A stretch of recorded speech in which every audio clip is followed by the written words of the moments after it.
പഴയ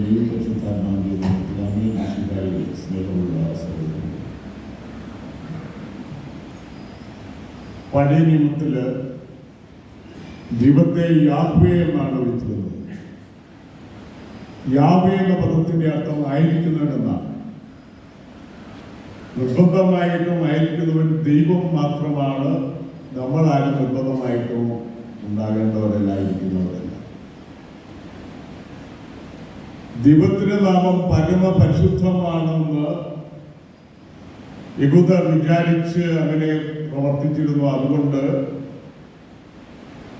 യാഹ്വേ എന്നുള്ള പദം ഉപയോഗിക്കാൻ കാരണം അതാണ്, ആയിരിക്കുന്നവൻ. ദൈവത്തിനൊരു പ്രത്യേകമായിട്ടുള്ള വാക്ക് ഉപയോഗിക്കാനായിട്ട് അവർ ആഗ്രഹിച്ചില്ല. അവർ സാധാരണ ഉപയോഗിച്ചിരുന്ന കർത്താവ് എന്നുള്ള പദമാണ്. അതുകൊണ്ടാണ് ഈശോയും കർത്താവ് എന്നുള്ള പദം യഹൂദ പാരമ്പര്യത്തിൽ ഉപയോഗിച്ചത്. സൃഷ്ടിയുടെ പുസ്തകത്തിൽ ദൈവത്തിന്റെ ആത്മാവ് പ്രവർത്തിച്ചതിനെ പറ്റി പറയുന്നു.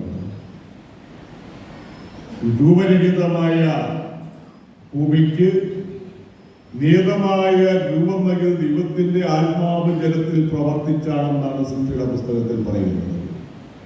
ദൈവത്തിന്റെ ആത്മാവ് സൃഷ്ടിയുടെ ആരംഭം മുതൽ പ്രവർത്തന നിരതമാണെന്ന് നമുക്കറിയാം. നമ്മുടെ വിശ്വാസത്തിന്റെ പ്രധാനപ്പെട്ട രഹസ്യങ്ങള് നമ്മുടെ വിശ്വാസ പ്രമാണത്തിലെല്ലാം വിശ്വാസത്തിന്റെ പ്രധാനപ്പെട്ട രഹസ്യങ്ങള് വേദപാഠത്തിൽ കുട്ടികള് പഠിച്ചിട്ടുണ്ട്. ചിലർക്കൊന്നും ഓർമ്മിക്കുന്നില്ല. പഠിച്ചുകൊണ്ടിരിക്കുന്ന കുട്ടികൾക്കൊക്കെ അറിയാം. ആദ്യത്തെ അടിസ്ഥാന പ്രമേയം എന്ന് പറയുന്നത് ദൈവത്തിന്റെ ഏകത്വവും ത്രിത്വവും, ത്രിയേക ദൈവത്തിലുള്ള വിശ്വാസമാണ്. അപ്പം ദൈവം ഒന്നേ ഉള്ളൂ, ദൈവത്തിലെ മൂന്നാളുകൾ. അതാണ് സഭ പഠിപ്പിക്കുന്നത്. പിതാവ്, പുത്രൻ, പരിശുദ്ധാത്മാവ്. നമ്മുടെ പ്രാർത്ഥനകൾ ആരംഭിക്കുന്നത് പിതാവിന്റെയും പുത്രന്റെയും പരിശുദ്ധാത്മാവിന്റെയും നാമത്തിൽ. അതുപോലെ അവസാനിപ്പിക്കുന്നതും അങ്ങനെയാണ്. പരിശുദ്ധ തൃത്വത്തെ അനുസ്മരിച്ചുകൊണ്ട്, ത്രിയേക ദൈവത്തെ അനുസ്മരിച്ചുകൊണ്ടാണ്.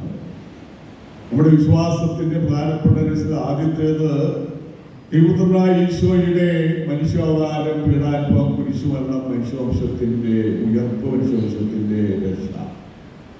അതാണ് നമ്മൾ ഏറ്റുചൊല്ലുന്നത്. അത് രണ്ടാമത്തെ ആളായ പുത്രൻ തമ്പുരാന്റെ മനുഷ്യാവതാരത്തെ പറ്റിയാണ് ആദ്യമേ നമ്മൾ ഏറ്റു പറയുന്നത്.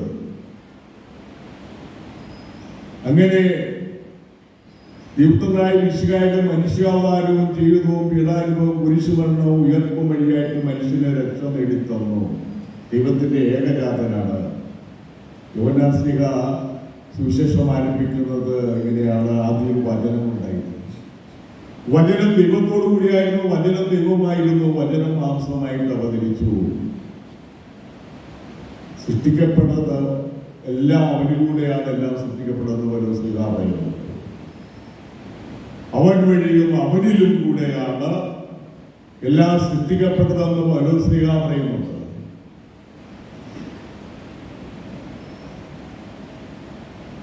മർക്കോസിന്റെ സുവിശേഷം ആരംഭിക്കുന്ന ദൈവപുത്രനായ യേശുവിന്റെ സുവിശേഷത്തിന്റെ ആരംഭമാണ്.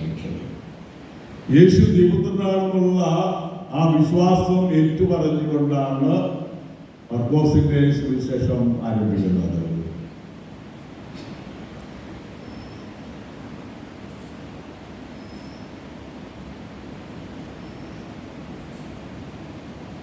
സത്യാത്മാവ് വരുമ്പോൾ സത്യത്തിന്റെ ഗുണത്തിലേക്ക് നിങ്ങളെ ആനയിക്കും.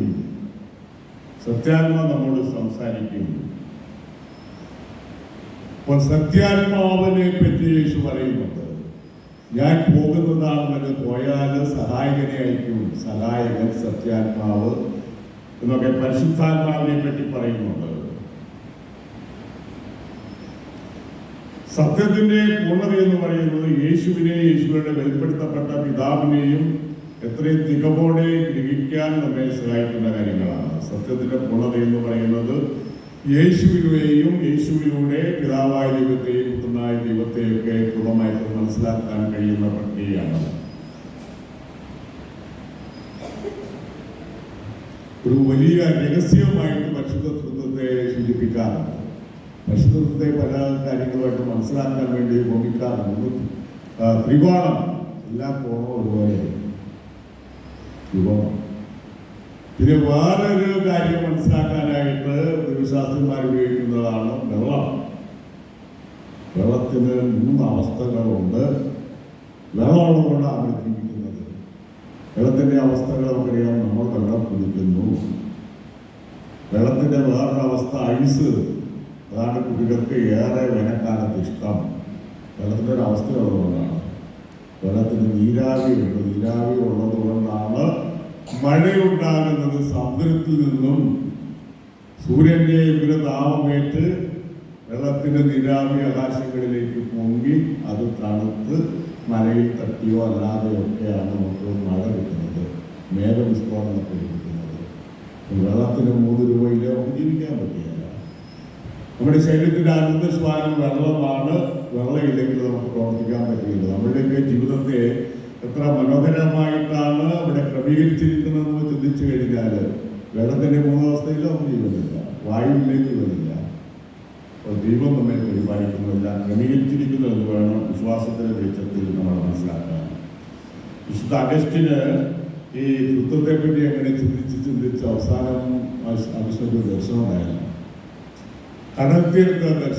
കടൽത്തീരത്തൊരു കുട്ടി കക്കായിലെ വെള്ളം കോരി സമുദ്രത്തിലെ ജലം വറ്റിക്കാനായിട്ട് നോക്കുക. പണ്ട് വേദാള പുസ്തകത്തിലൊക്കെ എഴുതി വെച്ചൊരു കാര്യമാണ്. ഒരു കക്ക കൊണ്ട് സമുദ്രത്തിലെ വെള്ളം കോരി ഒരു കുഴി ഉണ്ടാക്കി അങ്ങോട്ട് കടൽത്തീരത്ത് തന്നെ ഒഴിക്കുക. സമുദ്രത്തെ കൊച്ചോട് ചോദിച്ചപ്പോൾ പറഞ്ഞു ഈ കടലിലെ വെള്ളം വറ്റിക്കാനാണ്. അപ്പോൾ അഗസ്റ്റിന് മനസ്സിലായി പരിശുദ്ധ ത്രിത്വമുള്ള മഹാരഹസ്യം നമുക്ക് മനസ്സിലാക്കാനായിട്ട് ശ്രമിക്കാൻ പൂർണ്ണമായിട്ടും മനസ്സിലാക്കാനായിട്ട് കഴിയില്ല. നമുക്കറിയാത്ത ഒത്തിരി കാര്യങ്ങൾ പ്രപഞ്ചത്തിലുണ്ട്, ശാസ്ത്രത്തിലുണ്ട്. ഇന്ന് ശാസ്ത്രം പറയുന്ന പല കാര്യങ്ങളും നാളെ ഇന്നുള്ളവയല്ല, പറയുമ്പോൾ ശരി നാളെ കണ്ടുപിടിച്ചു എന്ന് പറയാം. ഈ ഭൂമിയെപ്പറ്റി, ഗ്രഹങ്ങളെ പറ്റിയും സൂര്യനെ പറ്റിയും ജ്യോതിശാസ്ത്രത്തിലെ നക്ഷത്രങ്ങളുടെ കൂട്ടങ്ങളായ ഗാലക്സിയെ പറ്റി, ഗാലക്സികൾ, നക്ഷത്രക്കൂട്ടങ്ങൾ, ഇതിൻ്റെ ഇതെല്ലാം കടന്നുകൊണ്ടിരിക്കുക. ശാസ്ത്രം പറയുന്നത് നാളെ ഭൂമിയിൽ ഇങ്ങനെ ആയിരിക്കും. അവിടെ പരന്നിരിക്കുന്നു, ചലനം അനുഭവപ്പെടുന്നില്ല. പക്ഷേ ഭൂമിക്ക് 2 കറക്കോട്ടമായി ശാസ്ത്രജ്ഞന്മാർ പറയുന്നില്ല, നമ്മൾ വിശ്വസിക്കണം. ഏതെല്ലാം 2 കറക്കങ്ങൾ? ഒന്ന് അച്ചുതണ്ടിൽ കറങ്ങി, അതുകൊണ്ടാണ് രാത്രിയും പകലും ലഭിക്കുന്നത്. സൂര്യൻ ഉദിക്കുകയും അസ്തമിക്കുകയും ചെയ്യുന്നു, അതുകൊണ്ടാണ് രാവും പകലും നമുക്ക് ലഭിക്കുന്നത്. അല്ലെ, രണ്ടാമതായിട്ട് സൂര്യനെ വലം വയ്ക്കുന്നുണ്ട് 365 കാലത്ത്. അതാണ് ഒരു വർഷം എന്ന് പറയുന്നത്. അത് നല്ല സ്പീഡിലാണ് ഇറങ്ങുന്നത്. ബസ്സൊക്കെ പോകുന്ന സ്പീഡിൽ അതിനേക്കാളും സ്പീഡിലാണ്. നമ്മളൊന്നും അറിയുന്നില്ല ഭൂമിയിലായതുകൊണ്ട്. നമ്മളിപ്പോൾ നിൽക്കുന്ന സ്ഥലത്തല്ല അടുത്ത നിമിഷത്തിലുള്ളത്.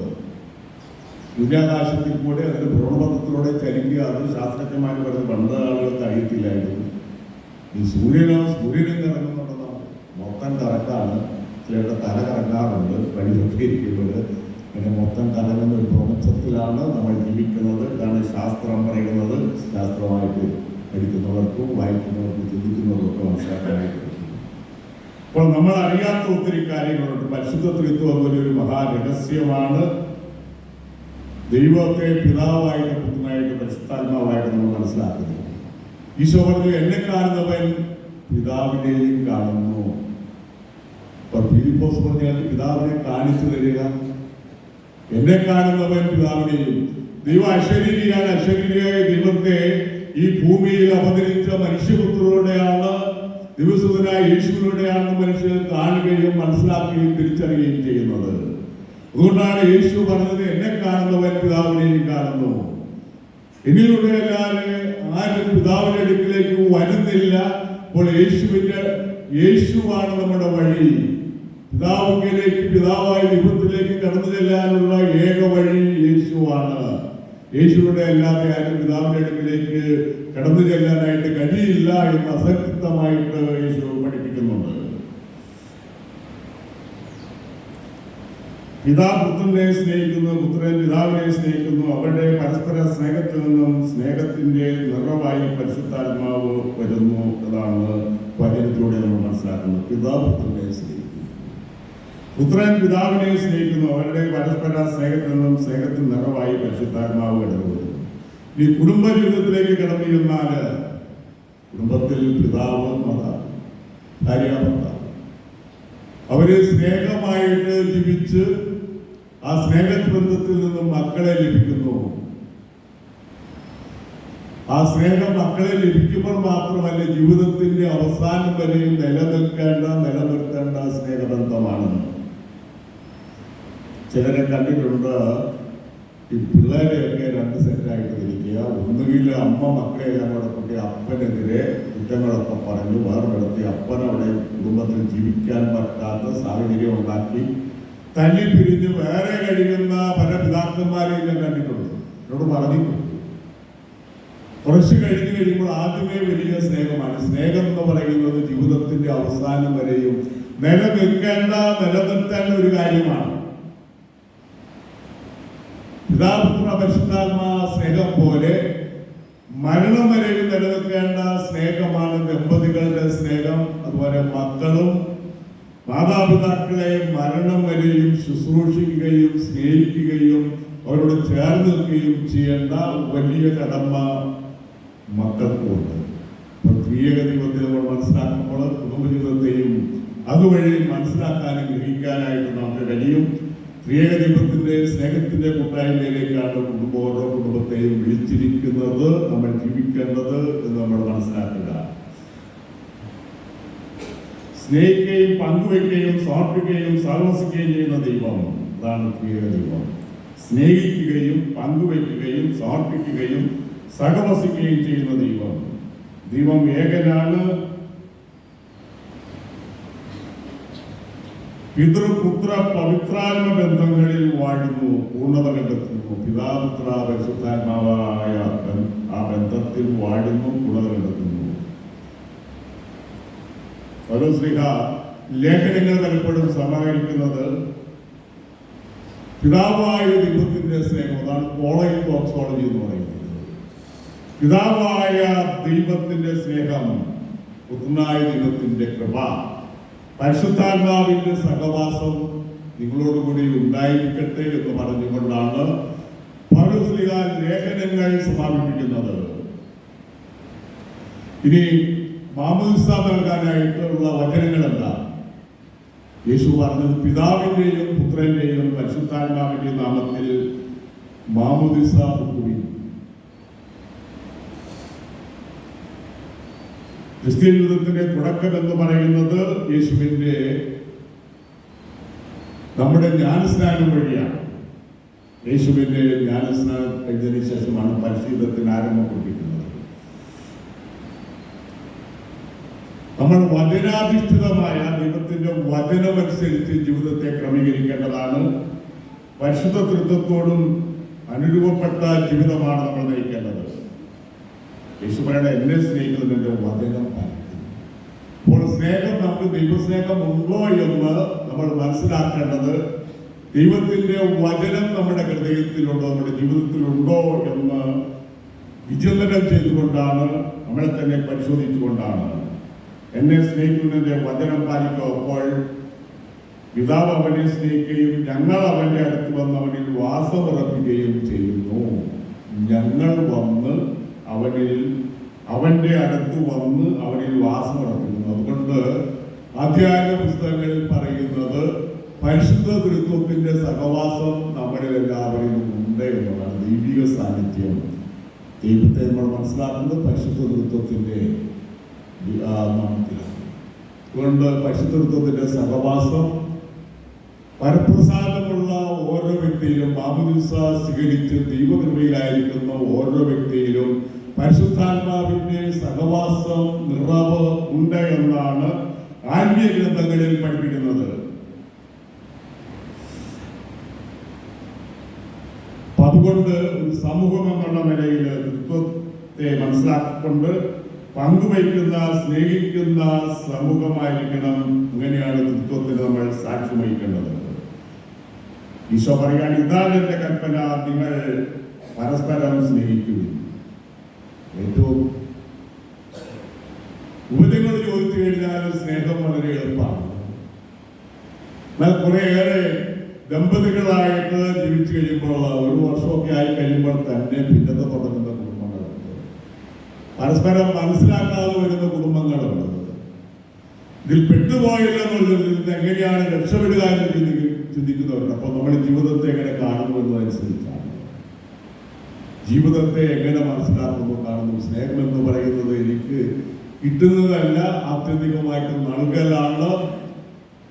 ജീവിതത്തിലാണ് ദമ്പതിക്ക് വേണ്ടിയിട്ടും മക്കൾക്ക് വേണ്ടിയുള്ള ആജീവനാന്നുള്ള ഒരു ബലിയർപ്പണമാണ്. ബലിയുടെയും ത്യാഗത്തിന്റെയും അംശങ്ങൾ മാറ്റിവെച്ചിട്ട് സ്വന്തം സ്വാർത്ഥതയിലൂടെ നോക്കുമ്പോൾ ഞാൻ പറയുന്നതാണ് സത്യം, ഞാൻ പറയുന്നത് കേൾക്കണം എന്ന് ആഘോഷിക്കുമ്പോൾ കുടുംബജീവിതത്തിന്റെ മരണമണിയുടെ ആരംഭം കുറിക്കുകയാണ്. അങ്ങനെയാണ് മോചനത്തിലേക്ക് പലരും എത്തിച്ചേരുന്നത്.